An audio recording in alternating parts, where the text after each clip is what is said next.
S দ্বারা কখনো is বুঝাতে পারে, কখনো হ্যাজ বুঝে যেতে পারে। তো আজকের ভিডিওতে আমরা ক্লিয়ার করব এটা। As he's got GPA 5 in the SSC exam. He's got GPA 5 in the SSC exam.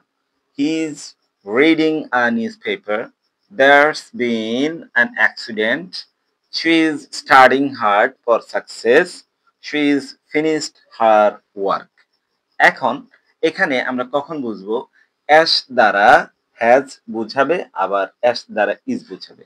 একদম শর্ট টেকনিক হচ্ছে অ্যাশের পরে যদি মূল ভার্বটা প্রেজেন্ট পার্টিসিপল হয় অর্থাৎ মূল ভার্বের সাথে আইএনজি থাকে, অ্যাশের পরে যদি মূল ভার্বটা প্রেজেন্ট পার্টিসিপল হয় অর্থাৎ মূল ভার্বের সাথে আইএনজি থাকে, তাহলে অ্যাশ মানে হচ্ছে ইজ।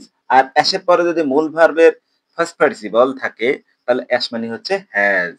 তাহলে আমরা দেখি প্রথম সেন্টেন্সটাতে অ্যাশ দ্বারা হ্যাজ বুঝাবে, দ্বিতীয় সেন্টেন্সটিতে অ্যাশ দ্বারা ইজ বুঝাবে, তৃতীয় সেন্টেন্সটিতে অ্যাশ দ্বারা হ্যাজ বিন, ইজ বিন কখনো হয় না, has been present perfect continuous tense has been, she is studying, she has finished her work.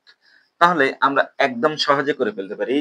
প্রথমটা হচ্ছে positive sentence, negative answer. hasn't he, hasn't he, is, isn't he, there's been মানে হচ্ছে there has been, তাহলে hasn't আমরা জানি বাক্যের শুরুতে introductory দেয়া থাকলে এক কোশ্চেনের শেষেও দেয়ার বসে।